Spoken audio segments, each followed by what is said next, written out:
Hello friends, मैं Manish sir हाजिर हूँ आपके अपने YouTube channel M with Manish sir पर।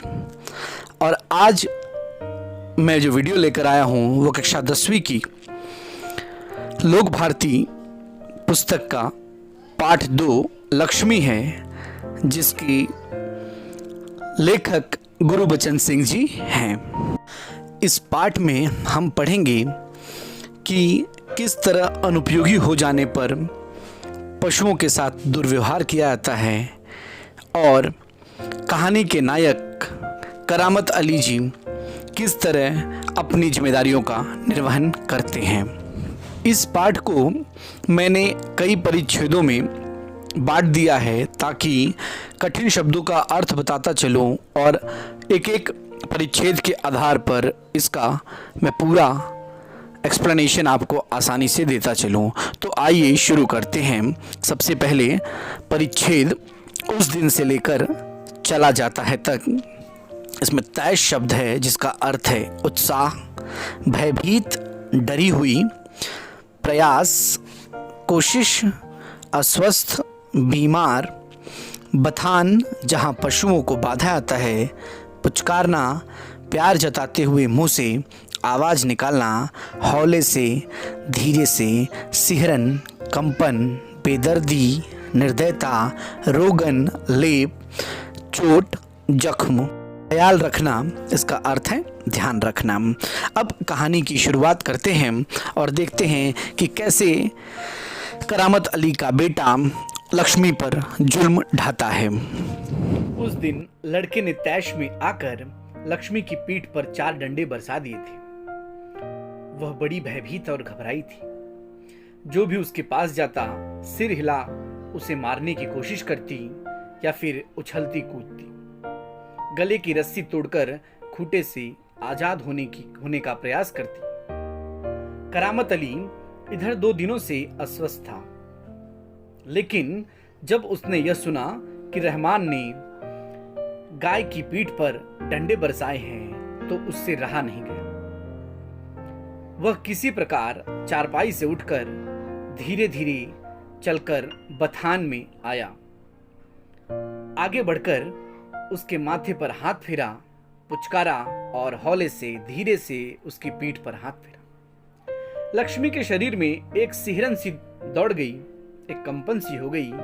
ओह, कमबख्त ने कितनी बेदर्दी से पीटा है। करामत अली ने बोला कि कमबख्त ने कितनी बेदर्दी से पीटा है। उसकी बीवी रमजानी बोली, लो चोट की जगह पर यह रोगन लगा दो। रोगन एक प्रकार का लेप होता है जो जख्मों पर निशान जो होते हैं, जख्मों के निशान होते हैं, उसे मिटाने के लिए। बेचारी को आराम मिलेगा। करामत अली गुस्से से बोला, क्या अच्छा हो अगर इसी लाठी से तुम्हारे रहमान की दोनों हाथ तोड़ दिए जाएं? कहीं इस तरह पीटा जाता है? रमजानी बोली, लक्ष्मी ने आज भी दूध नहीं दिया तो उसकी सजा इसे लाठियों से दी गई। रहमान से गलती हो गई, इसे वह भी कबूलता है। रमजानी कहती है ये। रमजानी कुछ क्षण खड़ी रही, फिर वहां से हटती हुई बोली, देखो अपना ख्याल रखो, पांव इधर उधर गया तो कमर सिकवाते रहोगे। इस पूरे परिच्छेद में आपने देखा, आपने समझा कि करामत अली जो अस्वस्थ हो गया है इसीलिए वह गाय की देखभाल नहीं कर पा रहा है, लेकिन उसका बेटा रहमान और उसकी पत्नी रमजानी दोनों लक्ष्मी के दूध ना देने से नाराज हैं। और रहमान तो इतना गुस्सा हो जाता है कि वह लक्ष्मी को बुरी तरीके से पीटता है। अब अगले परिच्छेद में यह देखते हैं कि करामत अली को लक्ष्मी कहाँ से मिली और करामत अली और ज्ञान सिंह दोनों की मित्रता कैसी थी। करामत अली ने फिर प्यार से लक्ष्मी की पीठ सहलाई, मुंह ही मुंह में बड़बड़ाया, माफ़ करना लक्ष्मी, रहमान बड़ा मूर्ख है, उम्र के साथ तू भी बुढ़ा गई है। डेयरी फार्म के डॉक्टर ने तो पिछली बार ही कह दिया था यह तेरा आखिरी बरस है। लक्ष्मी शांत खड़ी अपने जख्मों पर तेल लगवाती रही। वह करामत अली के मित्र ज्ञान सिंह की निशानी थी। ज्ञान सिंह और करामत अली एक दूसरे के पड़ोसी तो थे ही, वे कारखाने में भी एक ही विभाग में काम करते थे। प्रायः एक साथ ड्यूटी पर काम पर जाते और एक साथ ही घर लौटते। ज्ञान सिंह को मवेशी पालने का बहुत शौक था। प्रायः उसके घर के दरवाजे पर भैंस या गाय बंधी रहती। 3 बरस पहले उसने एक जर्सी गाय खरीदी थी। उसका नाम उसने लक्ष्मी रखा था। अधेड़ उम्र की लक्ष्मी इतना दूध दे देती थी कि उससे घर की ज़रूरत पूरी हो जाने के बाद बाकी दूध गली के कुछ घरों में चला जाता। इस परिच्छेद से हमें यह जानकारी मिलती है कि करामत अली रहमान के करतूत से बहुत ही दुखी है और वह लक्ष्मी से माफ़ी मांगता है। साथ ही वह अपने मित्र ज्ञान सिंह को भी याद करता है और उसके बारे में सोचता है कि ज्ञान सिंह को मवेशी पालने का शौक़ था। वह एक जर्सी गाय 3 वर्ष पहले लेकर आया था जिसका नाम उसने लक्ष्मी रखा था, पर लक्ष्मी को लाने का उसका इरादा व्यापार करना नहीं बल्कि मवेशियों को पालना और उनकी सुरक्षा करना था। अब अगला परिच्छेद, उसका शब्दार्थ देख लेते हैं। दूध बेचना से लेकर गाय बेच दो तक, धंधा व्यापार, दर्रा अनाज के टुकड़े, अवकाश छुट्टी, खुशनसीबी खुशकिस्मत, नेकी भलाई, कसर कमी, इत्मीनान तसल्ली, स्थिर अचर, जिज्ञासापूर्ण दृष्टि, उम्मीद भरी नज़रें, विशेष महत्वपूर्ण ख्याल विचार, मुफ्त बिना किसी फायदे के, कुशल क्षेम खैरियत या खैरियत कुशल क्षेम, खर्चा व्यय। अगले परिच्छेद में हम ये देखेंगे कि नौकरी से अवकाश मिलने पर किस तरह ज्ञान सिंह ने लक्ष्मी को करामत अली को सौंप दी। दूध बेचना ज्ञान सिंह का धंधा नहीं था। केवल गाय को चारा और दर्रा आदि देने के लिए कुछ पैसे जुटा लेता था। नौकरी से अवकाश के बाद ज्ञान सिंह को कंपनी का वह मकान खाली करना था। समस्या थी तो लक्ष्मी की। वह लक्ष्मी को किसी भी हालत में बेच नहीं सकता था। उसे अपने साथ ले जाना भी संभव नहीं था।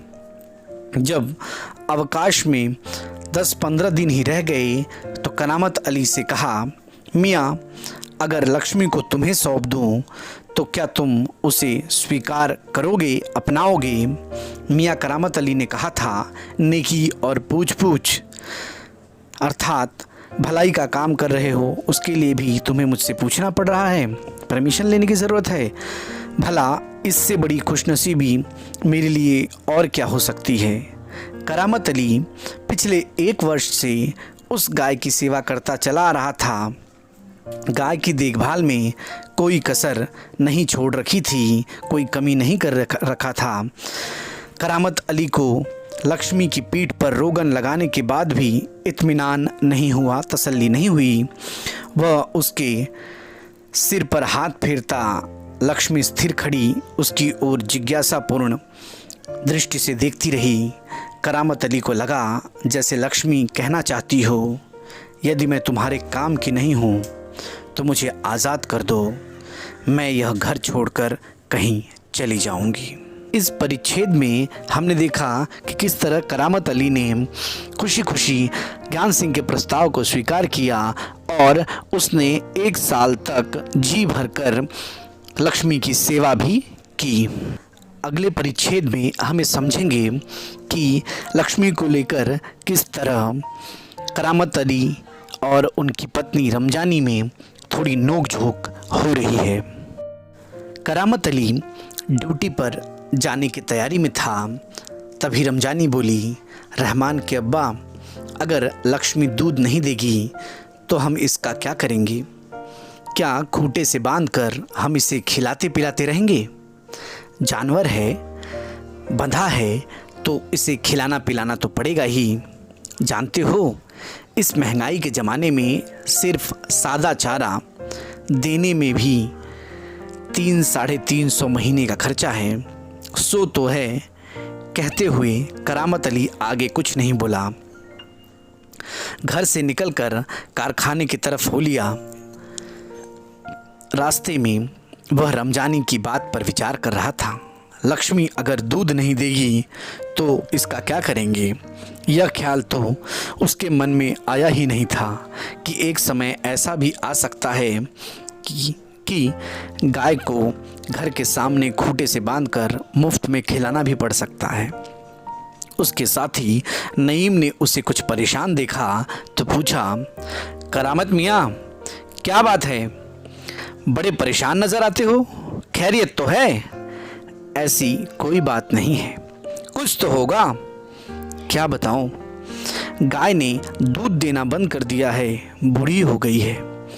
बैठाकर खिलाना पड़ेगा और इस ज़माने में गाय भैंस पालने का खर्चा, इसमें परेशान होने की क्या ज़रूरत है?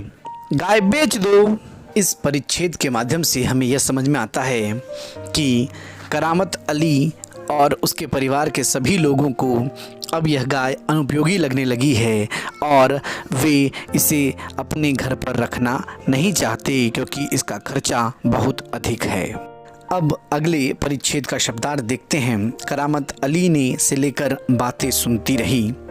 हौका भरना, हामी भरना, दूहना, दूध निकालना, चारा, जानवरों का भोजन, पुआल, धान के सूखे डंठल, खली, तेल निकलने के बाद बचा हुआ भाग, सानी, भूसे के साथ पानी और चोकर मिलाकर तैयार भोजन, दाग, निशान जख्म के, संदूकची, छोटा बक्सा, दूब, हरी घास, काजी हाउस, सरकारी मवेशी खाना, आंगतुक, अपरिचित। अब अगले परिच्छेद को देखते हैं। करामत अली ने हौका भरते हुए कहा, हाँ, परेशानी से छुटकारा पाया जा सकता है। बहुत आसान तरीका है। लक्ष्मी को बेच दिया जाए। वह नईम के पास से हटकर अपने काम में जुट गया। करामत अली रात का गया, सवेरे कारखाने से घर लौटा। रात की ड्यूटी से घर लौटने पर ही वह लक्ष्मी को दूहता था। घर में घुसते ही उसने रमजानी से पूछा, क्या लक्ष्मी को अभी तक चारा नहीं दिया? रमजानी बोली, रहमान से कहा तो था। तुम दोनों की मर्जी होती तो गाय को अब तक चारा मिल चुका होता। अगर वह दूध नहीं दे रही है तो क्या उसे भूखा रखोगे? कहते हुए करामत कटा हुआ पुआल, खली, दर्रा आदि ले जाकर लक्ष्मी के लिए सानी तैयार करने लगा, लक्ष्मी के लिए भोजन तैयार करने लगा। लक्ष्मी उतावली सी तैयार हो रही सानी में मुंह मारने लगी। तेजी से जल्दी से खाने लगी। गाय को सानी देकर करामत अली उसकी पीठ देखने लगा। रोगन ने अच्छा काम किया था। दाग कुछ हल्के पड़ गए थे। 10-15 दिनों से यूं ही चल रहा था। एक दिन जब करामत अली ने पुआल लाने के लिए रमजानी से पैसे मांगे तो वह बोली, मैं कहाँ से पैसे दूँ? पहले तो दूध की बिक्री के पैसे मेरे पास जमा रहते थे, उनमें से दे देती थी, अब कहाँ से दूँ? लो, यह राशन के लिए कुछ रुपए रखे थे। कहते हुए रमजानी ने संदूकची में से 20 का एक नोट निकालकर उसे थमाते हुए कहा, इससे लक्ष्मी का राशन ले आओ। ठीक है, इससे लक्ष्मी के 2-4 दिन निकल जाएंगे। आखिर कब तक इस तरह कब तक चलेगा? रमजानी दुखी स्वर में बोली, तुम इसे खुला छोड़कर आजमा कर तो देखो। कहते हो तो ऐसा करके देख लेंगे। दूसरे दिन रहमान सवेरे 8-9 बजे के करीब लक्ष्मी को इलाके से बाहर, जहां नाला बहता है, जहां झाड़ झंखाड़ और कहीं धूप के कारण ज़मीन हरी नज़र आती है, छोड़ आया ताकि वह घास आदि खाकर अपना कुछ पेट भर ले। लेकिन माँ बेटे को यह देखकर आश्चर्य हुआ कि लक्ष्मी 1-1.5 घंटे बाद ही घर के सामने खड़ी थी। उसके गले में रस्सी थी। एक व्यक्ति उसी रस्सी को हाथ में थामे कह रहा था, यह गाय क्या आप लोगों की है? रमजानी ने कहा, हाँ, यह हमारी गाय का सब चारा खा गई है। इसे आप लोग बांध कर रखें, नहीं तो काजी हाउस में पहुंचा देंगे। रमजानी चुप खड़ी आगंतुक उस अपरिचित की बातें सुनती रही। अब अगले परिच्छेद का शब्दार्थ देखते हैं। परिच्छेद दोपहर बाद से लेकर कोसों दूर थी तक। खामोश, चुपचाप, वश, नियंत्रण, नुक्कड़, कोना, कोरा जवाब, साफ मना, कटु, कड़वे, चारपाई, खटिया, विरुद्ध, खिलाफ, फाकना, निगलना, धंधा, व्यापार, धुतकार, तिरस्कार और कोसों दूर, बहुत दूर। अगले परिच्छेद में हम ये देखते हैं कि क्या लक्ष्मी को बेचना ही एक उपाय रह गया है और क्या करामत अली इसके लिए तैयार है। दोपहर बाद जब करामत अली ड्यूटी से लौटा और नहा धोकर कुछ नाश्ते के लिए बैठा तो रमजानी उससे बोली, मेरी मानो तो इसे बेच दो। फिर बेचने की बात करती हो? कौन खरीदेगा इस बुढ़िया को? रहमान कुछ कह तो रहा था, उसे कुछ लोग खरीद लेंगे। उसने किसी से कहा भी है, शाम को वह तुमसे मिलने भी आएगा। करामत अली सुनकर खामोश रह गया। उसे लग रहा था सब कुछ उसकी इच्छा के विरुद्ध जा रहा है, शायद जिस पर उसका कोई वश नहीं है, कोई नियंत्रण नहीं है। करामत अली यह अनुभव करते हुए कि लक्ष्मी की चिंता अब किसी को नहीं है, खामोश रहा, उठा और घर में जो सूखा चारा पड़ा था उसके सामने डाल दिया। लक्ष्मी ने चारे को सूंघा और फिर उसकी तरफ निराशापूर्ण आंखों से देखने लगी, जैसे कहना चाहती हो, मालिक यह क्या, आज क्या मेरे फाकने को यह सूखा चारा ही है, दर्रा खली कुछ भी नहीं। करामत अली उसके पास से उठकर मुंह हाथ धोने के लिए गली के नुक्कड़ पर नल की ओर चला गया। 7-8 बजे के करीब रहमान एक व्यक्ति को अपने साथ लाया। करामत अली उसे पहचानता था। इसके पहले कि उससे कुछ औपचारिक बातें हों, करामत अली ने पूछा, क्या तुम गाय खरीदने आए हो? उसने जवाब में कहा, हाँ, बूढ़ी गाय है, दूध नहीं देती। तो क्या हुआ? तुम इसे लेकर क्या करोगे? मैं कहीं और बेच दूंगा। यह तुम्हारा पुराना धंधा है, मैं जानता हूँ। मुझे तुम्हें गाय नहीं बेचनी। करामत मियाँ ने उसे कोरा जवाब दे दिया, उसे साफ मना कर दिया। रमजानी करामत के चेहरे के भाव भांपती हुई बोली, क्या यह भी कोई तरीका है? आने वाले को खड़े खड़े धुतकार कर बेइज्जत कर भगा दो। तुम जानती हो वह कौन है? करामत अली ने कटु स्वर में कहा, कड़वे शब्दों में कहा, गुस्से में कहा, वह लक्ष्मी को ले जाकर वहाँ बेच आएगा जहाँ यह टुकड़े टुकड़े होकर बिक जाएगी। मेरे दोस्त ज्ञान सिंह को इसका पता चल गया तो वह मेरे बारे में क्या सोचेगा। उस दिन करामत अली बिना कुछ खाए पिए रात को बिना बिस्तर की चारपाई पर पड़ा रहा। नींद उसकी आंखों से कोसों दूर थी। आखिरी परिच्छेद का शब्दार्थ देखते हैं। काफ़ी बहुत हुज्जत कहा सुनी, क्षण पल लेटना, बिस्तर पर पड़े रहना, किस्मत, भाग्य, गौशाला, गायों को रहने का स्थान। अभी तक आपने देखा कि करामत अली गाय को भोजन नहीं करा पाता था, उसे भूसा, सानी, दर्रा नहीं दे पाता था, तो वह इससे कितना दुखी था और इसके लिए उसने क्या उपाय किया, ये हम आखिरी परिच्छेद में देखते हैं। रात काफ़ी निकल चुकी थी। सवेरे देर तक वह लेटा ही रह गया। कुछ देर बाद करामत अली ने चारपाई छोड़ी, मुँह हाथ धो घर से बाहर निकल पड़ा। लक्ष्मी के गले से बंधी हुई रस्सी खूंटे से खुली और उसे गली से बाहर ले जाने लगा।